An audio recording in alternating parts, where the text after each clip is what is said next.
Meus queridos e amados irmãos, ouvintes da palavra de Deus,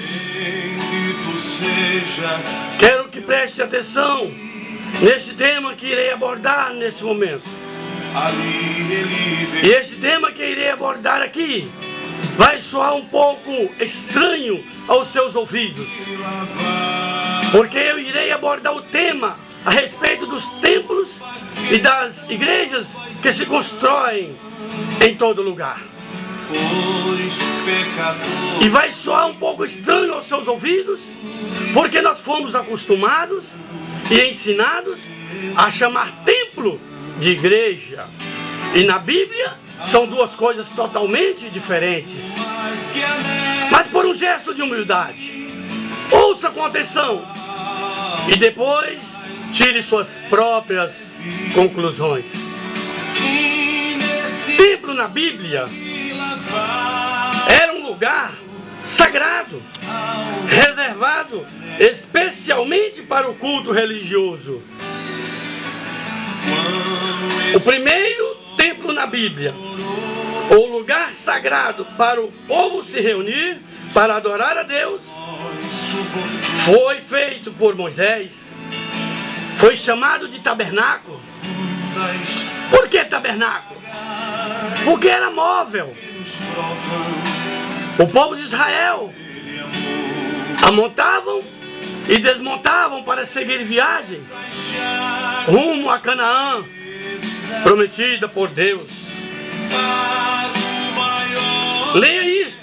Está em Êxodo, no capítulo 25, 1, 8 e 9. Leia com atenção e veja que Deus mandou Moisés pedir ofertas voluntárias para a construção do tabernáculo e não dízimo, como acostumam ensinar por aí. Veja também que foi o próprio Deus quem deu o modelo do tabernáculo. Se ficasse diferente, ele não aceitaria. Está em Êxodo, no capítulo 26 e no versículo 30. O segundo templo já foi construído por Salomão.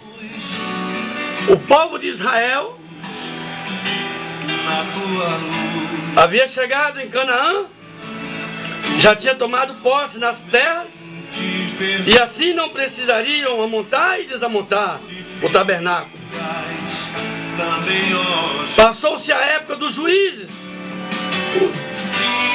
usando ainda o tabernáculo como lugar de adoração e também para se oferecer sacrifício a Deus.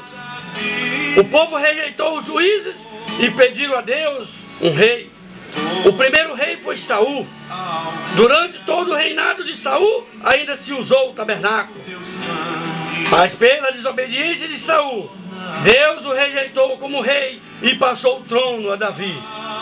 Este sim foi o primeiro rei a desejar construir um templo em um local fixo para cultuar a Deus e para oferecer sacrifícios exigidos pela lei de Moisés. Davi então chamou o profeta Natã e contou a sua intenção. O profeta Natã, respondendo precipitadamente, disse: pode fazer o que o seu coração está desejando, rei, porque o Senhor é contigo. Mas naquela mesma noite, o Senhor veio a Natã e mandou ele dizer a Davi que ele nunca tinha pedido casa para habitar, e nem por causa disso ele tinha deixado de andar com o povo. Mandou dizer também que Davi não podia construir o templo, mas que seu filho, que ia assumir o trono depois dele, construiria o templo. Leia isso, está em 2 Samuel, no capítulo 7, 1 a 13. É interessante frisar que mesmo Deus dizendo que Davi era um escolhido segundo o seu coração, 1 Samuel 13, 14, ele não autorizou Davi construir um templo para lugar de adoração. Imagine esses homens que estão aí hoje, de ganância e de corrupção, construindo templos em todas as esquinas, dizendo que é Deus que está mandando. A construção do templo de Salomão se concretizou quando ele era rei. Leia o relato, está em 1 Reis, capítulo 5, versículo 2. Esse templo que Salomão edificou, no entanto, foi parcialmente destruído e queimado por ocasião da invasão babilônica por um soldado do rei Nabucodonosor por nome Nebuzaradão. O povo foi levado cativo e as casas saqueadas. Está registrado em 2 Reis, capítulo 25 e versículo 1. Até o versículo 9 você vai ver essa confirmação. Por fim, Deus autoriza a reconstrução desse templo pela última vez na Bíblia. Quando o rei Dário estava no 2º ano do seu reinado e Zorobabel era governador de Judá, Deus usou o profeta Ageu e animou Zorobabel e os sacerdotes a reedificar a casa novamente. E disse que seria a última casa a ser edificada. E frisou que a glória dessa última casa seria maior do que a da primeira. Leia isso. Está registrado no livro de Ageu, no capítulo 2 e no versículo 9. No versículo de 1 a 9, você vai ver essa confirmação. Observe que Deus disse em Ageu 2 e 9 que a glória dessa última casa. Por que última casa? Porque Jesus, o prometido, já estava prestes a chegar. Conforme lemos em Malaquias, no capítulo 3 e no versículo 1. A construção desse templo foi terminada em 516 a.C. e durou até 20 a.C. Daqui para frente na Bíblia não há mais nenhum relato de Deus mandando alguém construir algum templo como lugar de adoração. Você deve estar se perguntando, mas e o templo do Novo Testamento, onde Pedro e João curou o coxo na porta chamada Formosa? Você tem razão, meu querido. Herodes o Grande, fundador da última dinastia judaica, filho de Antipa, que tinha sido governador asmoreano de Edom, foi o primeiro a construir um templo, sem a ordem nem a aprovação de Deus. Em 40 a.C., por decreto do Senado romano, tornou-se rei da Judéia e, com a ajuda de 2 legiões romanas, apoderou-se de Jerusalém, ficando tudo em seu domínio. Em 19 a.C. começou a construção do templo e terminou cerca de 63 a 64 depois de Cristo. Levou cerca de 45 a 46 anos para finalizar a obra. Leia isto em João, no capítulo 2 e no versículo 20. Veja que quem construiu o templo foi Herodes. Quem foi Herodes? Você já parou para perguntar quem foi Herodes? Herodes foi o rei da Judéia, que procurou matar Jesus desde seu nascimento. Leia com atenção em Mateus, capítulo 2, versículo 1 ao 3 e 2 ao 7 ao 13. Mas a perseguição a Jesus não parou por aí. Quando Jesus começou seu ministério terreno, ia ao templo para pregar aos judeus e era expulso a pedrada. Leia isso em João, no capítulo 7, versículo 28 ao 30. João 8, 2, 19, 20, 59. No templo, não podia falar em nome de Jesus, senão era expulso. Veja o que aconteceu com o cego de nascença. Foi expulso porque confirmou que fora Jesus que havia curado. Leia isso em João, no capítulo 9, 24 a 34. Os pais desse rapaz não quiseram falar, porque sabiam que ia ser expulso do templo. Veja João, capítulo 9, 18 a 23. Na festa da dedicação dos judeus, Jesus novamente estava no templo, no pórtico de Salomão. e por falar a verdade, eles tentaram novamente apedrejá-lo. Veja isso em João no capítulo 9, 22, 23 a 31, ao 33 e 39. Chegou a um ponto que Jesus não podia mais ir ao templo tranquilo, pois eles buscavam toda ocasião para o prender e matar a Jesus. Leia isso em João 11, 53 a 57. Lembra o que aconteceu com Pedro e João? Quando curaram aquele coxo na entrada do templo, à hora nona? Os sacerdotes e os capitães do templo pegaram eles com violência e prenderam por estarem pregando em nome de Jesus. Depois eles ameaçaram eles e proibiram eles de falarem em nome de Jesus. Confira isso em Atos, no capítulo 4, 1 a 22. Na verdade, no Novo Testamento, Jesus nunca construiu o templo de barro, nem ele nem seus discípulos. Eles já sabiam que a verdade do Evangelho nunca seria aceita nos templos, como é até hoje. Por isso que os discípulos, depois que foram expulsos do templo, nunca mais procuraram o templo para se reunir, mas reuniam nas casas, no cenáculo, ou pregavam por toda parte, por onde quer que passassem. Em João 4, 19 a 24, vemos Jesus tirando as dúvidas de uma mulher samaritana que ainda pensava que o lugar certo para adorar a Deus era em Jerusalém, onde ficava o templo.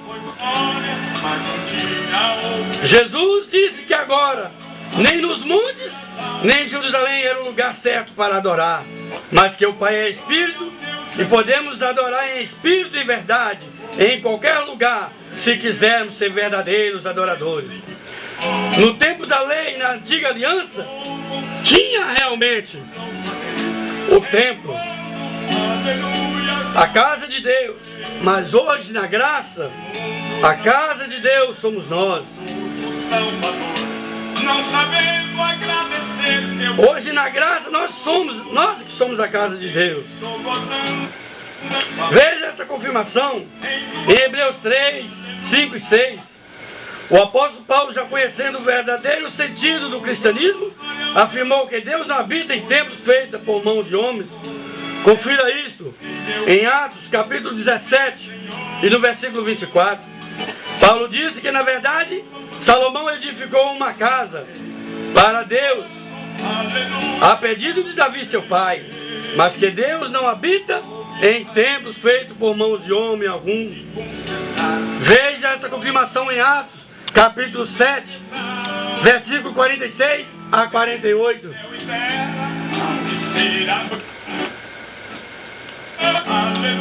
Paulo ensinando aos irmãos de Corinto, repreendia-os e dizia: vocês não sabem que agora o templo de Deus são vocês? Que o Espírito de Deus habita em vocês? Portanto, se alguém destruir a si próprio, Deus o destruirá, porque estará destruindo o verdadeiro templo de Deus, que somos nós. Confira isso em 1 Coríntios capítulo 3, 16 e 17. Pois bem, meus amados, como vocês podem observar, nenhum homem na Bíblia, por mais sincero que fosse, por mais fiel que fosse, por mais temente que fosse a Deus, nunca ousou construir uma casa ou um templo para Deus, sem a ordem, sem a aprovação de Deus, sem que Deus lhe falasse o tempo de construir esta casa, suas medidas e o modelo a ser construído, começando por Moisés, Salomão e Zorobabel, homens fiéis e tementes a Deus, que souberam esperar a ordem de Deus para lhes construir uma casa. O único na Bíblia que construiu um templo sem a ordem nem a aprovação de Deus foi Herodes. dessa graça que nos... Porque era inimigo de Deus e fez de tudo para matar o Cristo de Deus. Desde o seu nascimento, o povo judeu vivia no tempo de Herodes uma profunda tristeza por não haver mais o templo de Zorobabel, lugar de adoração por ter sido demolido. Herodes, para conquistar a simpatia dos judeus e para não perder o trono para o rei que os judeus esperavam, tratou de erguer o seu próprio templo, bem maior e mais esplêndido do que o de Salomão. Tudo isso fez para cegar os judeus e para que eles não percebessem a chegada do Messias. Nem Cristo, nem seus discípulos nunca foram bem recebidos nesse templo. Antes foram presos, humilhados, esbofeteados e expulsos, tanto eles como todos que ousassem falar a verdade sobre o Cristo de Deus. E isso continua até hoje. Os discípulos, certa vez, mostrando a Jesus a estrutura e a beleza do templo, Jesus lhes disse: estás vendo tudo isso? Não ficará aqui pedra sobre pedra que não seja derribada. Confira isso em Mateus capítulo 24, versículo 1 e 2, Lucas 21, 56. Meus amados, faça uma reflexão agora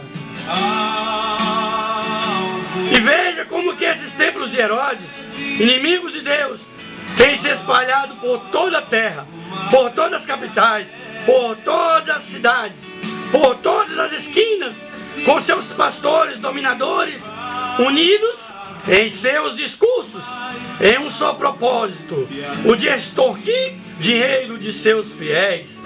Eles usam de todos os meios, de toda a estratégia possível para assegurar o povo preso em seus templos, debaixo de suas ordens, envolvendo-os cada vez mais com suas festas, campanhas, shows gospels, coreografias, barulhos e sons cada vez mais altos e eletrizantes. E com isso conseguem também cegar o entendimento do povo, para que eles não descubram o verdadeiro sentido de ser um cristão. Pense nisso e sirva a Deus com singeleza de coração, com humildade, com coração manso e perdoador. Fuja da corrupção do mundo. Sempre que puder, estenda as mãos aos menos favorecidos. Aprendam a fazer o bem, porque é desses sacrifícios que Deus se agrada. Está escrito em Hebreus, capítulo 13, versículo 16. Saiba, meu querido, que você é o verdadeiro templo de Deus. Que a paz e a graça de nosso Senhor e Salvador Jesus seja com todos que aguardam a volta do nosso Salvador. E que Deus os abençoe.